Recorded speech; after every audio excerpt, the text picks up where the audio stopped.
You okay? Yeah, I'm just a little queasy. The saltines. Oh, they help. Yeah, only if you're... No? Carly? Are you pregnant? No. Are you pregnant? No. You're pregnant. I don't know. Maybe. I have a test. Well, what are you doing? Go! Go find out for sure so we can celebrate. Come on, we could use some good news here. Well, yeah. That's true. I could certainly use some good news. Isn't it wonderful? Yeah, I mean, you're just... Oh, you're worried because things are going to be a little tight around here with Jack and the new baby and this baby, and no, but it's going to bring the two of you so close together, you're not even going to believe how happy you are, and I'm going to leave right now because you two need to celebrate and you need to tell him the good news and... Wait, no. I'm not going to tell Jack about this. Not just yet.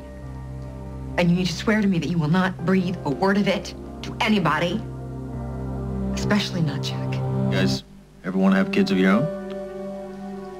We talked about it. We thought we had some time though before we had to be serious. I guess the answer is I never envisioned our life without more kids in it. I wasn't really planning on having this conversation, at least not yet, but What? I don't know, with Jackie here, it's just Oh, it sounds like it's really serious. Oh no, it's not serious. I mean, it's serious. It is. It's serious. It's just What are you saying? Well, I was just wondering if, you know, one day you could see yourself having a baby with me. I feel like I'm on the minnow. Gilligan is at the helm. Oh, dear.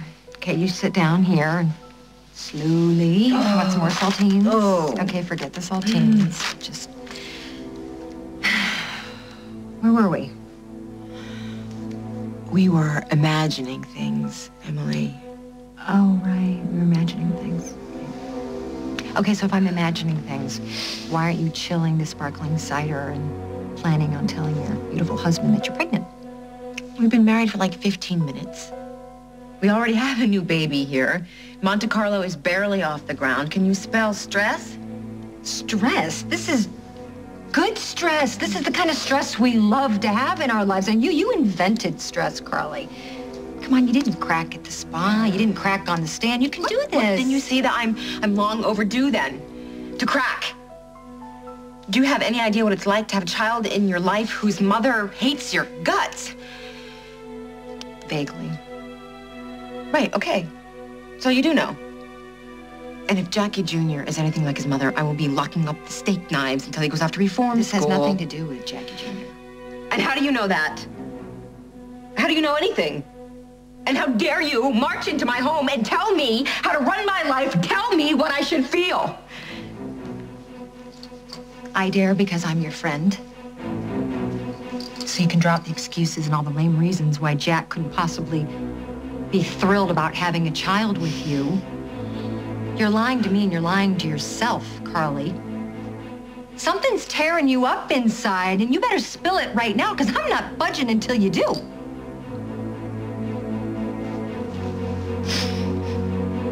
Oh, honey. Honey. Come on, it can't be that bad. It's worse. And I know from worse. Well, Emily, I have really made a mess of everything this time. See, I'm not afraid to tell Jack about this baby. I'm afraid to tell him it might not be his. I thought it was over with Jack. He'd called off the wedding. The next morning, he had a change of heart, and he came to me and apologized, and the wedding was back on. But between the breakup and the reconciliation, I found a friendly ear. We got drunk. One thing led to another.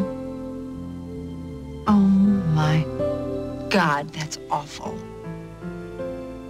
No, I don't mean what you did. I mean, that I understand.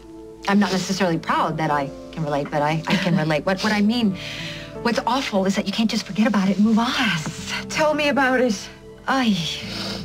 But you know what? I mean, you only slept with this guy once, so isn't it possible that this baby's really Jack's? Jack and I have been using birth control. We've been really careful. Just waiting for the right time to start a family together. But this other person and I, we threw caution to the wind. Why? I don't see us crossing it in But this lifetime. I think if you Emma, just let go... Please. Why don't you tell me about Thanksgiving? Well, it was a lovely dinner. You missed a lovely one. Oh. There weren't many people, though. And Holden was out on the road looking for Aaron, and Abigail's moved to L.A., you know. And Lily had to stay in bed until the baby comes, so she and the children spent Thanksgiving with Lucinda. But I did have an unexpected guest, a very handsome young man, my new little nephew, Mr. Jack Snyder, Jr. Oh, yes, I heard about him. What's he like? Oh, he is the sweetest little baby I've ever seen. Carly was a little bit overwhelmed, but I think she'll get over it. Judging from Parker, I think she's probably a very good mother. Well, she was the most irresponsible and wild girl I'd ever met. How interesting now she's the Saint of Oakdale.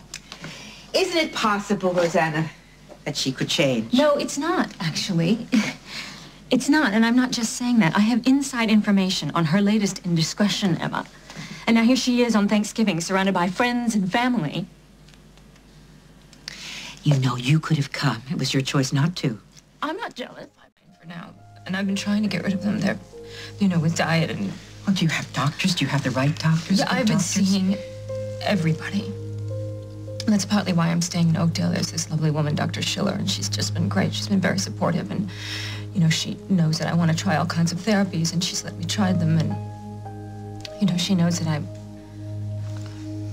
I would like to keep my options open. To have a baby, yes, of course. I mean, I wish you told me this before. I'm sorry. I just couldn't talk about it. I just thought I could take care of it, you know, if I just threw enough money at it, if I just did everything right, but it seems like nothing is working. And now the doctor says that there is a risk of cancer and that she wants to have the operation taken care of right away. You must be scared to death, sweetheart. Well, there's really nothing to be too scared about because she's really been on top of the situation. It's just that I've known about it since March, and so I feel like this is sort of my fault. I assumed that there was just enough time that when I met the right person, or that when I was ready. And now it just seems that, you know, it's never going to happen. I'm just not going to get to have a baby, and it's just really unfair. Yes, yes, it is. It is. It's very unfair. And Carly gets to have Parker.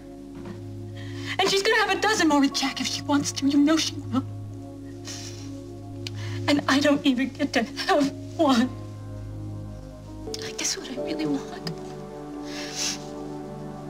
is to someday look over at some little boy and little girl and have them look back at me. And I get to see my mother's face again. Or hear my father's voice.